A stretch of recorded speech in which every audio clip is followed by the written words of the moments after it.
The Honourable Leader of the New Democratic Party. Mr. Speaker, this government promised to open an additional 1,500 daycare spots by this December and 9,500 more by 2026. But Nova Scotian families can't find a spot right now. It seems that every week we hear news of another centre closing, and those in the sector are warning us that this trend will continue. One daycare operator told us, "I think we will see more and more private centres close in the next couple of months," and I'll table that. As we are 1 month out from the government's deadline of over 1,000 new spots, can the Premier assure families that this promise will not be broken? The Honourable Premier.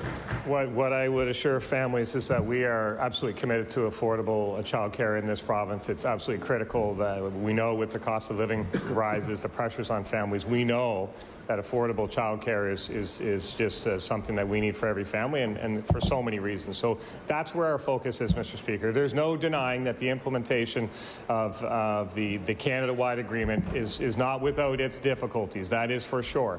It is not without its stress for many of those private operators. We understand that, Mr. Speaker, but our focus remains on getting through that transition, making sure that Nova Scotian families have access to affordable daycare, childcare. That is where our focus will always remain, Mr. Speaker. The Honourable Leader of the New Democratic Party. It sounds like Nova Scotian families won't have access to those spots that were promised. And Mr. Speaker, this week it was reported that military families here in Halifax won't either. The Military Family Childcare Centre at Windsor Park, the only extended hours option for military families on this side of the harbour, will be closing due to a chronic shortage of staff. This reflects a widespread problem, as centres have reported their challenges in recruiting and retaining early childhood educators and have reported that directly to the department.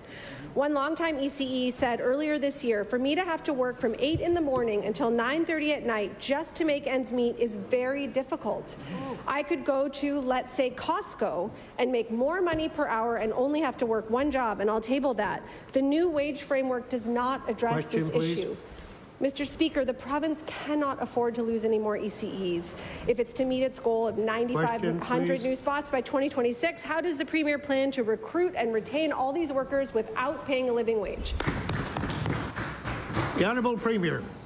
Thank you, Mr. Speaker, and thanks the member for this important issue. We're deeply concerned about this for sure. We want to make sure families have access to their child care. It's absolutely critical. We want to make sure that those providing the child care are being paid a fair and proper wage. That's obviously been a focus of our government. We know the track record is there on doing what we can to provide that. So we'll continue to do that. We're concerned. We're working with a number of the operators for sure. Certainly the military families one. Absolutely. I know they had some options for their families there, but maybe some of those options don't work for some of the families. But we'll do what we can to continue to work with the providers and make sure we put the families first, Mr. Speaker. The Honourable Leader of the New Democratic Party on her final supplementary. I think one possible option was for families in Windsor Park to drive to Shearwater, which doesn't seem like a real option to me. Mr. Speaker, as a result of the most recent daycare closures, families are having to look further away from their homes and workplaces to find new spots, sometimes with no luck. After the closure of a Fall River daycare, one mother remarked, "I'm on so many wait lists right now, I can't even remember how many." And I'll table that. Daycare closures pose a real challenge to families, and affected families face potential job losses.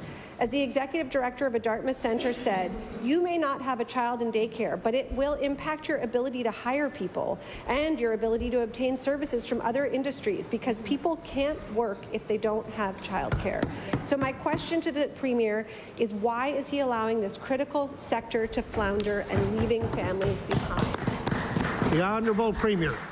Thank you, Mr. Speaker. And what I do know is that those providing childcare care deeply about the families that they're working with, and so I wouldn't, you know, in terms of that specific example, the different options that the people providing the care offer to their families, I certainly wouldn't belittle those and weigh in on those without all of the facts, and it's a shame to see that happen.